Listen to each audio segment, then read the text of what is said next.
Hey everybody, hey Scream fans out there. I'm pretty sure all these theories are being thought over with Scream 7, and this is from ScreenRant, 5 theories on how Matthew Lillard returns as Stu in Scream 7. And a lot of these theories have been thrown out already, but I'm going to go ahead and read the article and I'm going to give you my thoughts on the whole thing here.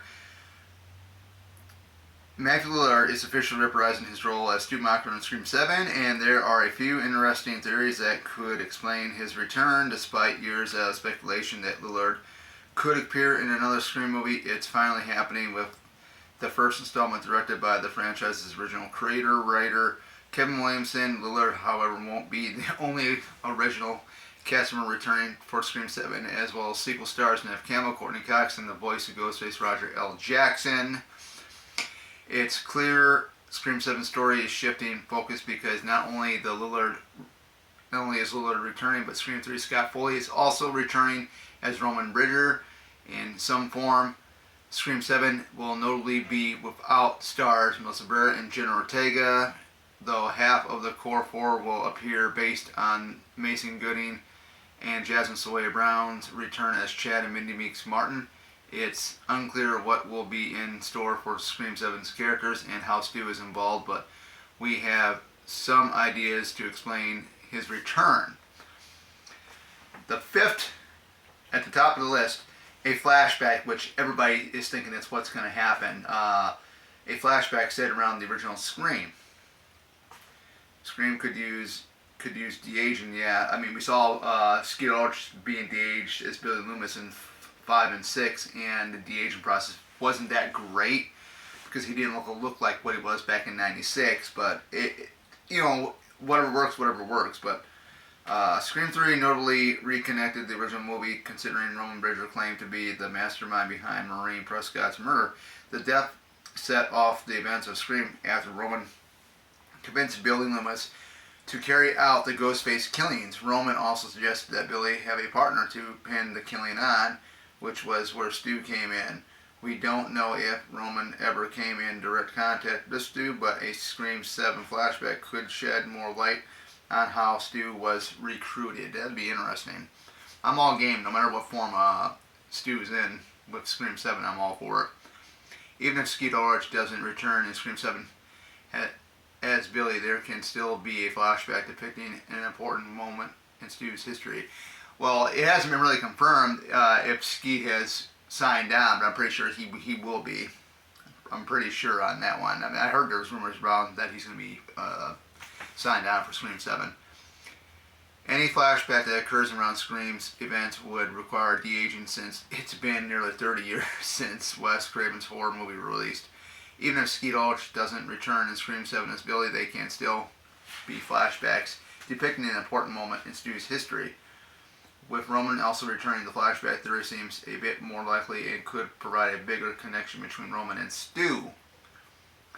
So that is number 5. Number 4 is hallucinations like Billy's return in previous Scream sequels, referring to Scream 5, Scream 6. So while de-aged flashbacks are possible, the simplest way to bring Stu back in Scream 7 is to use the same trick for the last 2 Scream movies, though Sam's hallucinations. Ulrich returned as Billy without being brought back from the dead. A version of Dead Billy appeared in Scream 5 and Scream 6, so a theory suggesting Stu will come back under similar circumstances makes sense, even if it feels a little too repetitive. And they go on to say, after Billy's return in Scream 5, many fans hoped that Lillard would appear in Sam's hallucinations. However, the hope stemmed more from fan wishes rather than from a logical story standpoint, especially since Sam had no connection to Stu. With Scream 7 bringing back several characters that terrorize Sydney, maybe she ends up suffering from hallucinations involving the past ghost faces. Perhaps Sydney even envisions some kind of alternate reality where Stu lived in Scream's ending.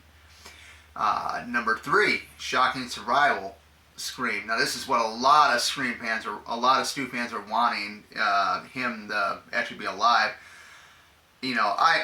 I'm all for anything. I mean, if he's alive, that'd be cool, because that's one thing that they never did in this entire franchise, is bring back a returning Ghostface killer, because he did not get shot in the head. He, got him and Billy were stabbing each other, and he got the TV dumped onto his head by Sidney in the first film.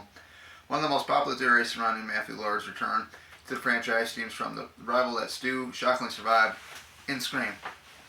Before Lillard was confirmed to return for Scream 7, some fans had been vocal about Stu's potential return after every sequel announcement, dating back to 2011's Scream 4, already seemingly dying from blood loss after Billy stabbed him. Stu had one final face-off with Sidney, who ended up dropping a TV on Stu's head, electrocuting him. In a surprising twist, Scream 7 could walk back Stu's fate.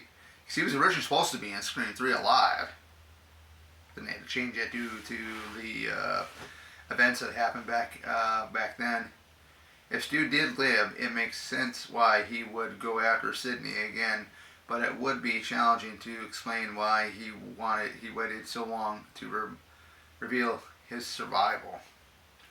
There have been various theories explaining how Stu could survive after his head was crushed by the TV. In fact, Mindy even references Stu's death in Scream 6, adding fuel to the long-running theory that he secretly lived and has been hiding out for decades. Going down the route would take a lot of convincing, but it's a way to bring back without flashbacks or visions. If Stu did live, it makes sense why he would go after Sidney again, but it would be challenging to explain why he waited so long to reveal his survival. I think, if you throw in Psycho 2, the Psycho 2 thing with Norman Bates, where he was locked away for 22 years, this could still work. I mean, like I said, it's Hollywood, guys. I mean, anything's possible.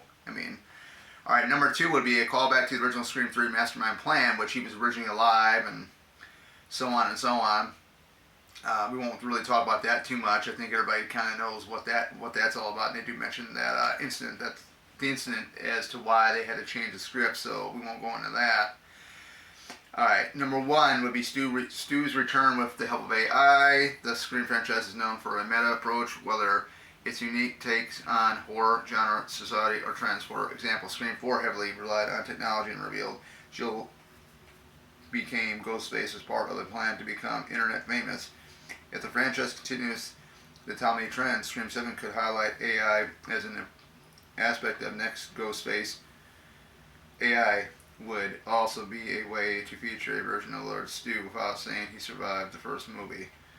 My thing is, no matter what amount we get with Stu in this film, now I heard that he's going to play a huge role in Scream 7. Now, if he is dead, how does he play a big role in Scream 7? Now, when you're saying that Stu's going to play a big role in Scream 7, these are just stuff that I've been hearing on the internet and stuff. If that is true, then he would almost have to be alive if he's going to play a big role, because if he's dead, how are you going to have him as a big role? Because it wouldn't make no sense if they go back to the Maureen Prescott murder and show that. Then what does that got to do with whoever the new ghost faces are that are revealed in Scream 7? What does that got to do with any of that? I don't know, unless they go down the Scream 3 route with a voice changer and get all the old ghost faces voices. But then how do they do that? How did the new Ghostface killers get those voices of, like, Roman, Stu, in a voice thing, because they weren't around when that happened. How would they have gotten their voices? That's the question. All I can say is, no matter what amount we get Stu in, I'm happy with it. Like I said, again, I'm going to be taking off for February 27th of next year to see this movie, because I'm going to see it Friday. Whatever happens in this movie with Stu in it, I'm going to look at it and I'm going to say, man, this was awesome. Even though either way, if he's alive or if he's dead, and no matter what amount we get him into the film, whether it's a flashback or whether he's currently alive, I'm going to be happy with it anyway. Like I said, I'm going to look forward to the trailer when they do reveal the first trailer for it, or the teaser trailer, to see what's going to happen. Hopefully they don't spoil too much, because these days a lot of these trailers that come out for movies, they spoil a lot of stuff. They have like 2, 3, 4, 5, so on, different trailers for movies. But you know, I mean, these were ideas that were thrown out by other YouTubers that I've seen do their take on it. How could he come back and this and that. These are a lot of good things, and I think number 3 is what a lot of Stu fans want, is him to be alive. I know I have been all for him being alive, because, you know, they have never done a returning Ghostface before alive in this franchise. That'd be cool, but whatever we get, I mean, if he is truly dead and we get flashbacks or whatnot with him, I'm happy with it. But when they go ahead and say he's going to play a big role in Scream 7, he would almost have to be alive, I would think, because how could you do that if, you know, it's just flashbacks? I mean, I don't know. It's going to be interesting to see. Then they thought about taking it down the road where hallucinations with Sidney hallucinating about him. But either way, I'm all game for what happens in Scream 7. I'm ready for it. I'm pumped up. And without further ado, guys, that is it. This is Oracle signing out. You guys take care and have a great rest of your day. And I'll see you guys in the next one.